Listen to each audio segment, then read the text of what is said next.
राष्ट्रपती प्रणव मुखर्जी यांच्या पत्नी सुव्रा मुखर्जी यांचं निधन झालंय। राष्ट्रपती भवनाकडून ट्विटरद्वारे ही माहिती देण्यात आली आहे। सकाळी 10:51 त्यांचं निधन झालं। काही दिवसांपासून त्या आजारी होत्या। दिल्लीतल्या आर्मी हॉस्पिटलमध्ये आयसीयू मध्ये त्यांच्यावरती उपचार सुरू होते।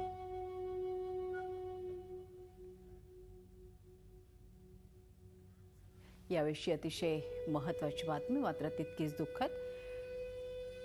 राष्ट्रपती प्रणव मुखर्जी यांच्या पत्नी सुव्रा मुखर्जी यांचं सकाळी 11च्या सुमारास निधन झालं। दीर्घ आजारानं त्यांचं निधन झालेलं आहे। दिल्लीमध्ये त्यांचं निधन झालं।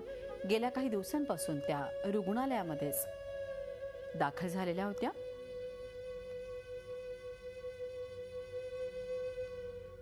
सकाळी 10:51 त्यांची प्राणज्योत मालवली। झी 24 तास रहा एक पाऊल पुढे।